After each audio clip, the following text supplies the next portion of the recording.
It is exactly 9:51 a.m. We're into the final interview for the morning, and we are now going to be talking to Neville van Roy. He is the Community Outreach Coordinator for the Green Connection. And why are we talking to him today? Well, simply because it is World Oceans Day. It is celebrated every year on the 8th of June.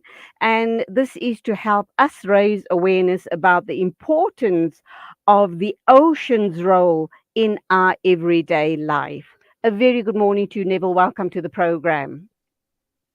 A very good morning. Assalamu alaikum to you, Julie, and the rest of the viewers. And thank you for this brilliant opportunity. Walaikum salam, welcome back again.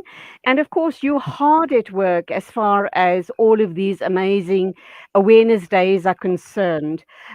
We take the ocean and our beaches for granted. Uh, just explain to our viewers and listeners the importance of this awareness day. Why should we apply our minds to protecting our beaches and our oceans?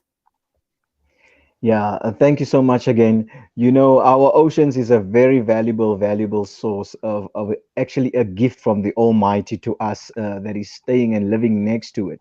And we know that it does donate not only food source to us, a valuable food source, but also in terms of climate change, it donates the balance of, regulating the system of the earth along with the icebergs and the trees in the forests around the world. So it plays a very vital role, even in terms of for us, pleasure and leisure when we go out in December to our beaches, or even when we eat our very famous snook in a particular time of the year.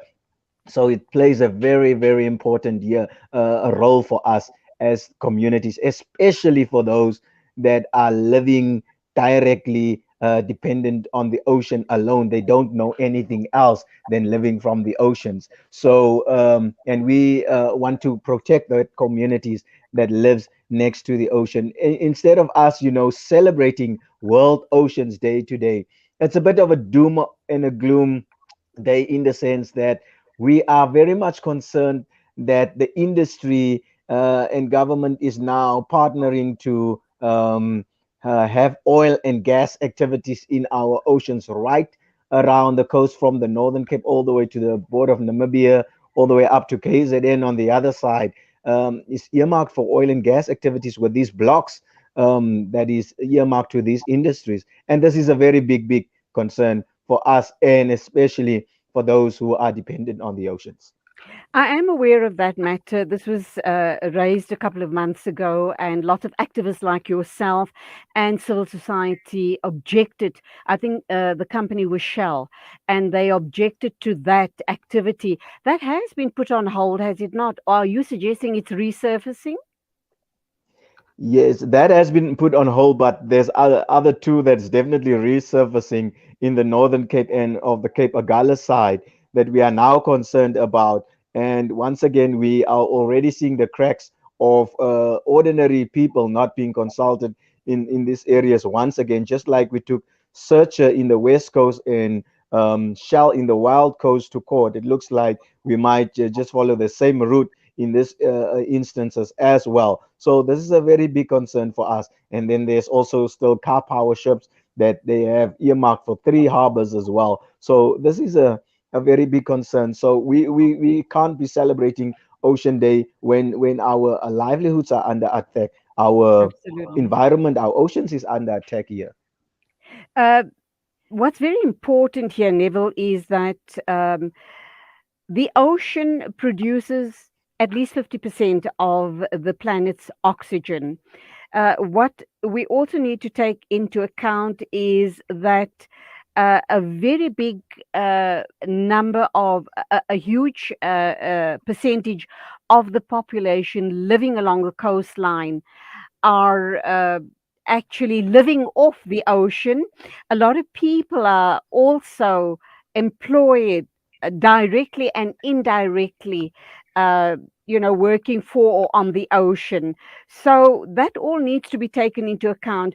Explain to our viewers and our listeners that if all of that oil exploration starts happening along the coastline, how it's going to damage the immediate environment and the negative impact on those populations living in those areas. Indeed, so the ocean is a very big part of ecosystems within ecosystems, and that ecosystems plays a role for ordinary people to put food on the table, and even or some people to have a job. Other people in the coastal areas knows no other skill than to put bread on the table and to use fishing as a way of living, and this needs to be respected. It's their right as people living next to the coast, especially indigenous people, that knows no other means to earn a living, and this is all they know, and this needs to be respected. But we are concerned that the industry and government alike does not respect this livelihoods of our people next to the oceans. Small scale fishers always have to sound the alarm very late when these companies are already halfway in their processes to say, listen, we also need to be recognized. We're also living from the ocean. Why is nobody talking to us about this? And this is the dilemma we are sitting around with these companies that, just want to explore for oil and gas. And the other reason is many think that if you get oil from the ocean, we will pay cheaper for petrol. We've been having Sasol for how many years? We have not been paying cheaper for petrol. It's sold on the same rate. So that it won't be making any difference. So therefore, the ocean needs to be respected as this living organism that really donates to us this a lot of ability, as you just mentioned, the carbon dioxide and so forth. So it's playing a very vital role, and that needs to be respected. Okay, just also very quickly in 2 minutes time, I'm going to be wrapping up. So let's talk about what, if that oil exploration issue does go ahead, how it's going to impact on our food sources, the immediate environment, and the coral reefs. And then what are you guys planning to further create awareness for World Oceans Day and going forward? Yeah, we will be watching these industries very closely to see that they follow the processes clearly, and also recognize the inclusive democratic way of participation. And when it comes to these developments, the community knows what development needs they need for their area. Why is this now being imposed on communities to say you need oil and gas for this area? Let communities decide for themselves what type of development is good for them in that area. So it's very important. We will be raising awareness with these coastal communities, and sharing information around all of these oil and gas activities.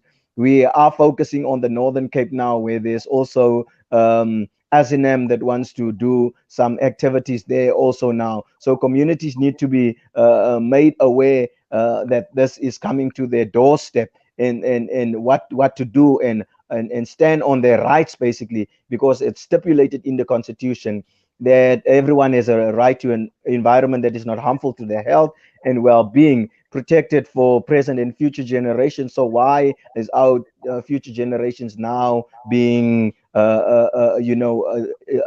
threatened by this oil and gas companies? Because you're talking about an ocean pollution, you're talking about the ocean that might not recover, you're talking about oil spills, you're talking about well blowouts, you're talking about or pipelines in the ocean, and all types of complication, and fishing migrating away from where the people normally catch this fish. It's all kinds of complications. Are you saying that those small scale fishes of ours with their buckies will not be able to go to that area where they normally fish, and what type of complications that would be for them to just earn a living?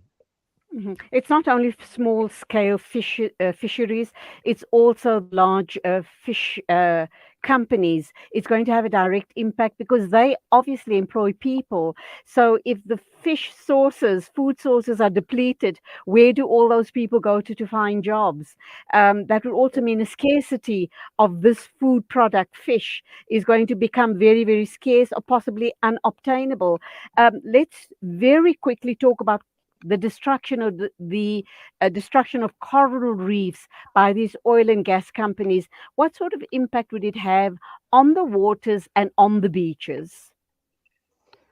You will have now, you have such a scenario where these rigs are going deep down the ocean floor, to get to the oil deposit down there, and they will be pumping all kinds of residue and disturbing the eco system there in coral reefs, as you just mentioned. Will be just destroying that, and it will be all washing up, and that means a species of fish in our marine environment that will be threatened and that will be destroyed in that area, because a lot of activity is happening, of biodiversity activities happening within those coral reefs. So that needs to also be taken into account. And we often find that these marine specialists, when they do these studies for these development companies, they seem to make comments like it won't it will the risk will be minimal and things like that. It's not the case. The risk will be, disastrous for the communities that lives close to and the ocean itself. So that needs to be taken into account, and that needs to be respected as well. So obviously, certain species of fish might become extinct, and the coral reefs will be destroyed as well. Finally, what should people remember today on World Oceans Day? What do you want them to think about, and how do you want them to be active regarding this issue? Yeah, I would want them to, or everybody out there, to know the importance of the role that the ocean is playing to us. The ocean is really part of who we are. It's part of our culture. It's part of our customs, and and you don't want that relationship to be, destroyed or hampered with in a negative way. And we need to all, stand up and speak out for our rights, because this is part of our culture. It's part of our cultural identity, and we need to make our voice known as the public of South Africa, to say that, listen, we are using the ocean for this. There's lots of, I when I went to KZ, and I saw a lot of cultural activity that takes place next to the beach, and that's what needs to be respected. We have a relationship with the ocean, and now there's an industry and a government that wants to not respect that relationship. Neville van Roy, thank you indeed. Keep that flag flying as high as you possibly can. Have a wonderful World Oceans Day. Till the next time, God bless. Thank you. God bless you. It is exactly 4 after 10 o'clock. Thank you indeed for your company today, right here on Salam Media. I will be back with you next week, Monday. Till then, please take care on the roads. Don't forget, sanitize and mask up. We've heard about the outbreak of measles in Gauteng, and undoubtedly it's going to spread and spread rapidly if we do not act in a responsible manner. So take care. Big thank you to the production team, and it is Assalamu alaikum and Khudafiz from me, Julie Ali.